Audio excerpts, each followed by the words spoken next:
নমস্কাৰ সকলোকে মোৰ ইউটিউব চেনেলৰ অন্য এটা ভিডিঅ'লৈ স্বাগতম জনাইছোঁ আৰু এই ভিডিঅ'টো অসম পুলিচৰ বাবে যিসকলে অসম পুলিচত এপ্লাই কৰিছে মানে অসম পুলিচৰ এবি হওক ইউবি হওক বা কমাণ্ডো বেটেলিয়নত এপ্লাই কৰিছে আৰু এপ্লাই হৈ আছে বৰ্তমান তো যিসকলে নেকি এপ্লাই এতিয়াও কৰা নাই তেওঁলোকে কৰক আৰু ভালকৈ আপোনালোকে ৰানিংটো কৰক তাৰপিছতে আপুনি পিছৰখিনি পাবগৈ মানে অসম পুলিচত এনেকুৱা ৰানিংটো বহুত টাফ বুলিয়ে ক'ব লাগিব কাৰণ যেনেকৈ SSCত যেনেকুৱা ৰানিং হয় টাইমত পালেই হ'ল তো সেনেকুৱা নহয় অসম পুলিচৰ মাৰ্কছ আছে ৰানিঙত মাৰ্কছ আছে বা ৰানিঙত আৰু লং জাম্পত মাৰ্কছ আছে তো সেইখিনি আপুনি ভাল মাৰ্কছ এটা উঠোৱাৰ পিছতে ৰিটাৰ্ণত বহিব পাৰিব অসম পুলিচৰ যিটো ৰানিং ন আৰু লং জাম্পটো আপুনি এক্সেলেণ্ট মাৰিব লাগিব আৰু ৰানিঙৰ ক্ষেত্ৰত কওঁ যে ৰানিঙত আপুনি 15 নম্বৰ মানে ৰানিঙত আপুনি 15 নম্বৰ ওপৰত পাব লাগিব তেতিয়াহে আপোনাক ৰিটাৰ্ণ দিবলৈ মাতিব তো তাৰ বাবে আপুনি কি কৰিব এতিয়া লং প্ৰেক্টিছ কৰক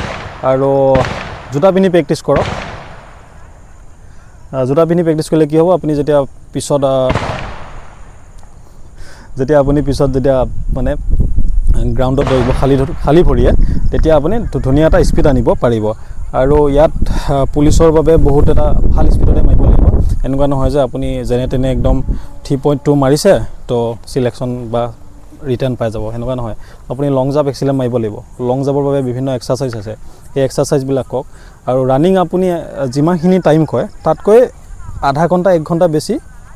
এক্সাৰচাইজ কৰক যদি আপুনি ৰানিং এতিয়া আধা ঘণ্টা প্ৰেক্টিছ কৰে আপুনি 1 ঘণ্টা এক্সাৰচাইজ কৰক তেতিয়া আপোনাৰ বডিটো খোল খাব আৰু তেতিয়া মানে ইনজুৰিবিলাক নহয়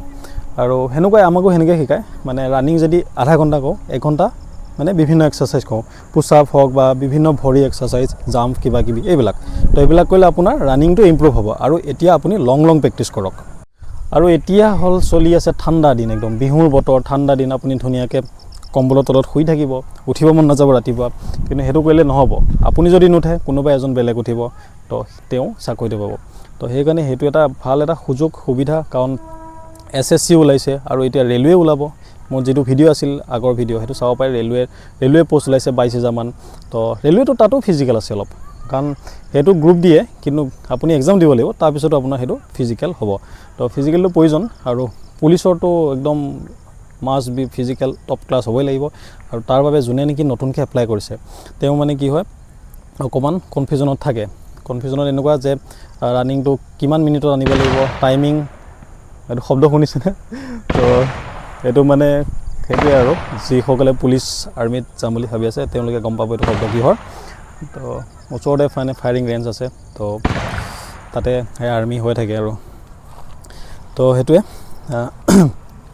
শব্দ শুনি থাকক মই কৈ থাকোঁ সেইটো শুনি থাকক আৰু আপোনালোকে চিন্তা কৰিব নালাগে আপোনালোকৰ বাবে এই বছৰটো মানে 2026 চনটো ধুনীয়া এটা সুবিধাজনক মানে বঢ়িয়া এটা লাকি ইয়াৰ বুলি ক'ব লাগিব কাৰণ চাওক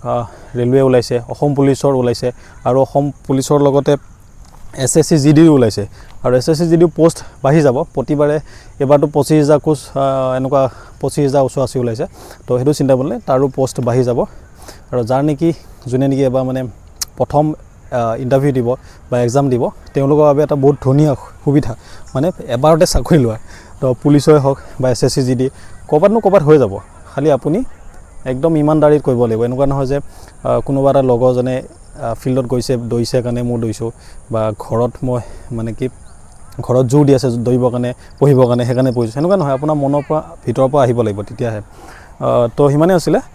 অসম পুলিচৰ পোষ্ট বাঢ়ি যাব মই সেইটোৱে ক'লোঁ লাষ্টত তো ভিডিঅ'টো ইমানেই আছিলে যদি ভাল লাগিলে আপুনি ভিডিঅ'টো লাইক কৰিব আৰু বন্ধু বান্ধৱৰ লগত শ্বেয়াৰ কৰিব ধন্যবাদ জয় হিন্দ